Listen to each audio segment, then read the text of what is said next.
तो ये है वो सारे डॉक्यूमेंट्स जो मुझे एम्स कल्याणी ने दिए थे अपने डॉक्यूमेंट सबमिट करने के बाद। तो एक एक करके हम इनके ऊपर आते हैं। तो हेलो एवरीवन, एमसीसी का फर्स्ट टर्म का काउंसलिंग का रिजल्ट आ चुका है और एम्स कल्याणी का कट ऑफ गया है all India rank 2149 general category के लिए। अगर इसको हम मार्क्स में ट्रांसलेट करते हैं तो ये बनता है 695 प्लस। वो मुझे एग्जैक्ट पता नहीं ये 700 गया है कि नहीं, बट ये 695 प्लस है, यानी 697, 698 और 699। इसका मतलब एम्स कल्याणी 700 नंबर छूने जा रहा है और सेकेंड राउंड तक मोस्ट प्रोबेबली ये 700 नंबर टच कर देगा। देखो, बहुत लोगों को नहीं पता है कि रिपोर्टिंग में क्या होता है, तो इस वीडियो में मैं आप लोगों को बताने वाला हूँ कि रिपोर्टिंग में क्या होता है, आपको कौन कौन से डॉक्यूमेंट चाहिए और मेरा एम्स कल्याणी में रिपोर्टिंग कैसे हुआ था, मैं कब आया, मुझे कितना टाइम लगा, मैंने कौन कौन से डॉक्यूमेंट सबमिट किए, वो सब मैं आपको इस वीडियो में बताने वाला हूँ। और बहुत लोगों के डाउट्स थे कि मेडिकल टेस्ट होता है कि नहीं, आपको फीस जमा करना पड़ता है कि नहीं, और अगर आपके डॉक्यूमेंट्स लैमिनेटेड हो तो क्या होगा।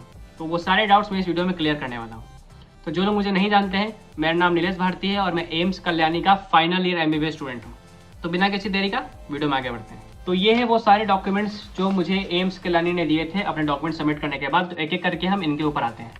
तो सबसे पहले जिन लोगों ने काउंसलिंग में पार्ट लिया है उनको उनका अलॉटमेंट लेटर मिलेगा। आप अलॉटमेंट लेटर जाके अपने वेबसाइट से डाउनलोड कर सकते हैं। मैं इसकी फोटो यहाँ पे लगा दूंगा, आप देख सकते हो कि इसमें क्या क्या है। ये डॉक्यूमेंट सिर्फ उन्हीं को मिलेगा जिन्हें कॉलेज अलॉट हुआ है। आप MCC की वेबसाइट पर जाके ये अलॉटमेंट लेटर डाउनलोड कर सकते हैं। और आगे जो मैं आपको जो भी स्टेप बताने वाला हूँ उसके लिए ये अलॉटमेंट लेटर नेसेसरी है। आपको अपने कॉलेज इस अलॉटमेंट लेटर को लेकर जाना है। इस अलॉटमेंट लेटर पे आपको आपके इंस्टीट्यूट का ईमेल ID दिया हुआ है, आपको आपके इंस्टीट्यूट के नोडल ऑफिसर का नंबर दिया हुआ है। आपको कोई भी डाउट हो आप उस नंबर पे कॉल करके डायरेक्ट उस इंस्टीट्यूट के नोडल ऑफिसर से पूछ सकते हैं। उसके बाद सेकंड स्टेप क्या है, आपका जो रजिस्टर्ड ईमेल ID है उस पर आपको आपके इंस्टीट्यूट के द्वारा एक ईमेल किया जाएगा जहां आपको नेसेसरी डॉक्यूमेंट्स का लिस्ट दिया होगा और उस पर कुछ एक्स्ट्रा डॉक्यूमेंट्स भी होंगे जिसके आपको प्रिंट आउट निकलवाने हैं। ऐसे इस टाइप के डॉक्यूमेंट्स आपको मिलेंगे। इसका भी फोटो मैं यहाँ लगा दूंगा। आपको इस टाइप के बहुत सारे डॉक्यूमेंट्स मिलेंगे जिसमें आपको आपका पार्टिकुलर्स फिल करना है, जो सेक्शन है वो सब फिल करना है, फोटोग्राफ्स लगाने हैं, आधार कार्ड वगैरह लेके जाना है, वो सब आपको उस ईमेल के द्वारा बता दिया जाएगा। और हाँ, आपको कोई भी मेडिकल टेस्ट नहीं करवाना है, वो एडमिशन के टाइम होता है, रिपोर्टिंग के टाइम नहीं होता है। और आपको कोई भी फीस जमा नहीं करनी है, वो सब एडमिशन के टाइम होता है, रिपोर्टिंग के टाइम नहीं होता है।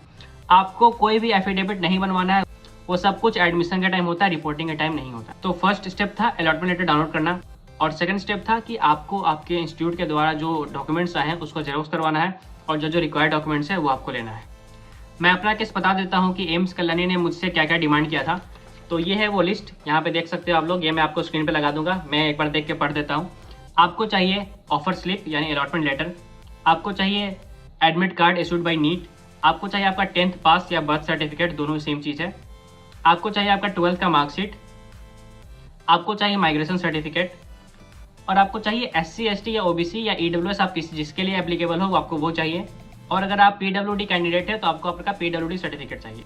देखिए, इसमें कैरेक्टर सर्टिफिकेट का मेंशन नहीं है, बट स्टिल मैं कहूँगा आपको आपके 12th स्कूल के द्वारा जो भी डॉक्यूमेंट्स दिए गए हैं आप सब कुछ लेके जाइएगा रिपोर्टिंग के टाइम। तो फिर आप कॉलेज जाओगे, आप अपने एडमिन ब्लॉक पे रिपोर्ट करोगे, वहाँ आपको सारी फॉर्मेलिटीज़ बताई जाएंगी आपको कैसे करना है और सब आप डॉक्यूमेंट सबमिट करोगे। डॉक्यूमेंट सबमिट करने के बाद आपको वो एक चेकलिस्ट प्रोवाइड करेंगे कि आपने कौन कौन से डॉक्यूमेंट सबमिट किए हैं। इसकी भी फोटो मैं यहाँ लगा दूंगा, एक बार मैं पढ़ के बता देता हूँ। जो डॉक्यूमेंट्स आपने सबमिट किए उसके ऊपर एक टिक होगा, जो आपने सबमिट नहीं किया उसके ऊपर एक क्रॉस होगा। और इसका इंपॉर्टेंस ये है कि अगर आप ऑप्ट करते हो अपग्रेडेशन के लिए किसी दूसरे कॉलेज में जाने के लिए, तो आप वहाँ से जाके ये जो डॉक्यूमेंट्स आपने सबमिट किए हैं उससे आप वापस ले सकते हो। ये है आपका रिसीविंग फॉर्म कि आपने कौन कौन से डॉक्यूमेंट सबमिट किए हैं। सारे डॉक्यूमेंट्स सबमिशन के बाद, सारे डॉक्यूमेंट्स वेरिफिकेशन के बाद वो आपसे पूछेंगे, आपके जो वहाँ के अथॉरिटी हैं वो पूछेंगे क्या आपको एम्स कल्याणी या आपका जो इंस्टीट्यूट है वो लेना है कि नहीं, आप अपग्रेडेशन में ऑप्ट करना चाहते हो या नहीं, या इसका मतलब है कि आप सेकेंड राउंड में पार्ट लेना चाहते हो या नहीं। मैंने अपने केस में ऑप्ट फॉर अपग्रेडेशन को नो किया था, इसका मतलब मैं सेकेंड राउंड में पार्ट नहीं लेना चाहता था। आप अपने कंफर्ट के अनुसार पार्ट ले भी सकते हो, नहीं भी ले सकते हो। तो ये सब करने के बाद, अपग्रेडेशन चॉइस करने के बाद आपको मिलेगा ये फाइनल एडमिशन लेटर। इसकी भी फोटो मैं यहाँ लगा दूंगा और इसमें आपको मैं पढ़ के बताता हूँ क्या क्या मिलता है।